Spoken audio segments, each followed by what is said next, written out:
अच्छा सर, आपने बड़ा काम किया बतौर चेयरमैन OPF, और इस्लाहात आपने की, कानून आपने नए बनवाए, ओवरसीज़ की जायदादों के मसाइल थे, बेशुमार मसाइल थे।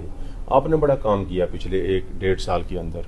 कुछ इतलात हम तक पहुँची हैं, कुछ हमें खुद भी महसूस हो रहा है कि आपके रास्ते में कोई रुकावटें हैं या खड़ी की गई हैं या हैं कि जो आप चाहते हैं या जिस स्पीड से आप काम करना चाहते हैं उस स्पीड से आपको काम नहीं करने दिया जा रहा। कुछ हर्डल्स हैं, और ये हर्डल्स कहाँ से हो रही हैं और क्यों हो रही हैं? बस अब देखें, जो ओवरसीज़ पाकिस्तानीज़ हैं वो पाकिस्तान का सरमाया इफ्तिखार हैं। उनका जो कंट्रीब्यूशन है पाकिस्तान के लिए वो बहुत एक्स्ट्राऑर्डिनरी है। ये मैं बार बार रिपीट करता हूँ इसलिए ताकि आप लोग इस बात को सुने, समझें, तहकीक करें और मेरी भी इस्लाह करें। जो मैं कह रहा हूँ क्या दुरुस्त कह रहा हूँ। देखें, ये 75 to 80 billion directly indirectly Pakistan की इकोनॉमी में कंट्रीब्यूट करते हैं। This year we are expecting 42 billion remittance directly.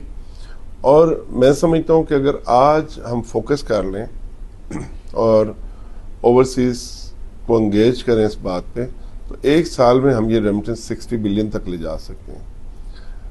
Pakistan की जो इंपोर्ट है वो 56.5 बिलियन है।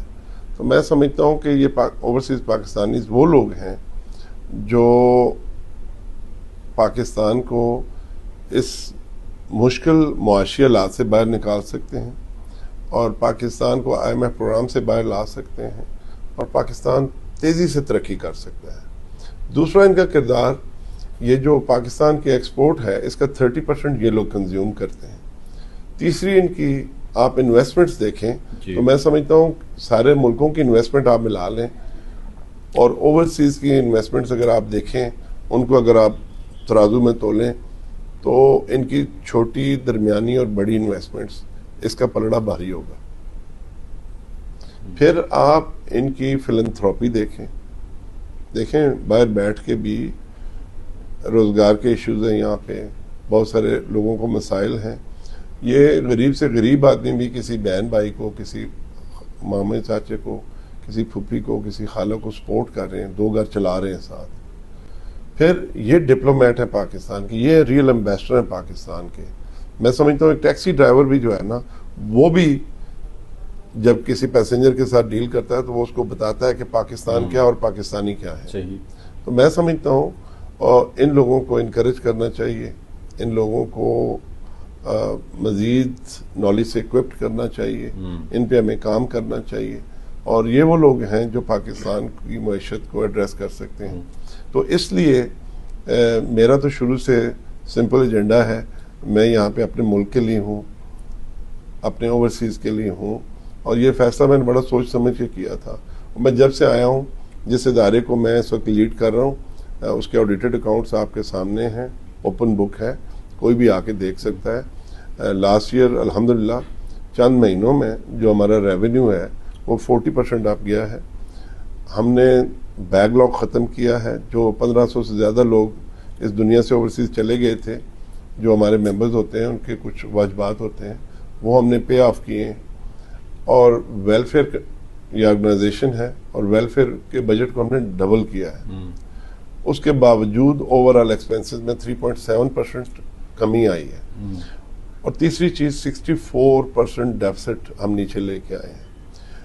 अल्हम्दुलिल्लाह ये इदारा आपके सामने, अभी जो नए ऑडिटेड अकाउंट्स आएंगे इंशाल्लाह और हमें हमारा सर फख्र से ऊंचा करेंगे कि हमने इस इदारे में डिसिप्लिन लाए हैं, इस इदारे पे ओवरसीज़ का एतमाद बहाल किया है और जितने भी हमारे प्रॉपर्टी रिलेटेड या दूसरे इश्यूज थे अल्हम्दुलिल्लाह हमने 100% उनको रिजॉल्व किया है। मैं जब आपसे बात कर रहा हूँ तो हम किसी लिटिगेशन में इस वक्त नहीं है, कोई ज़मीन का हमारा झगड़ा बाकी नहीं रहा, हमने चीज़ें ख़त्म की हैं सारी अल्हम्दुलिल्लाह।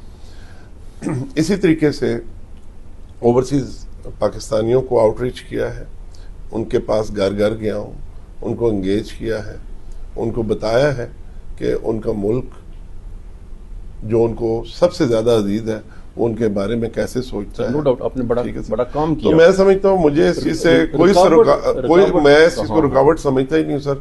अभी तक कोई चीज़ भी मेरे सामने आई है जो मुझे ठीक लगी है। ऑफ कोर्स मैं एक बोर्ड के मातहत काम करता हूँ, बोर्ड की जो रेजोल्यूशन होती है उसके मुताबिक मैं इस ऑर्गेनाइजेशन को भी लेके चला हूँ और मैं अपने प्राइम मिनिस्टर उनको सलाम पेश करता हूँ उनके विजन को, जो उनका विजन है और जो हमारे फील्ड मार्शल का विजन है, जिन्होंने इस वक्त पाकिस्तान का सर फख्र से बुलंद किया है, अक़वाम आलम में पाकिस्तान को नुमाया किया है।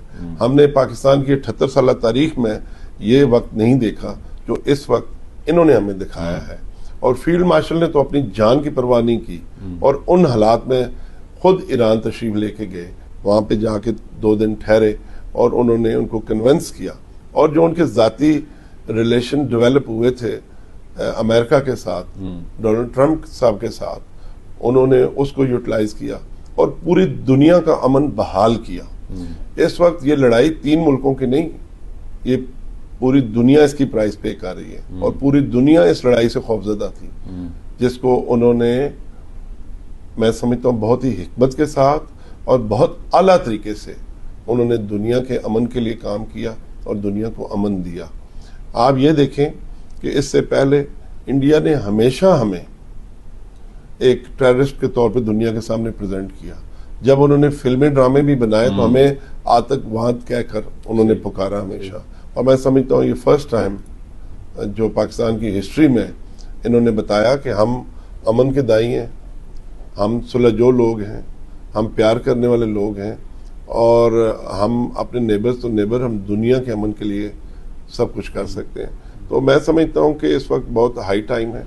और जो जहाँ तक आप कह रहे हैं रुकावटें, तो मैं तो किसी रुकावट को रुकावट नहीं समझता हूँ। मैं वॉलंटियर तौर पे यहाँ पे काम कर रहा हूँ और जिस दिन मैं समझूंगा कि मैं नहीं काम कर सकता, तो आपको पता है मैं बिल्कुल सोशल सिक्योरिटी पे नहीं हूँ। मैं खुद भी एक बिजनेसमैन हूँ। अल्हम्दुलिल्लाह अल्लाह ने खूबसूरत फैमिली दी है, खूबसूरत घर दिया है, बेहतरीन बिजनेस दिया है। तो जिस दिन मैं समझूंगा कि मैं काम नहीं कर पा रहा, तो उस दिन मैं अपने काम को तरजीह दूंगा।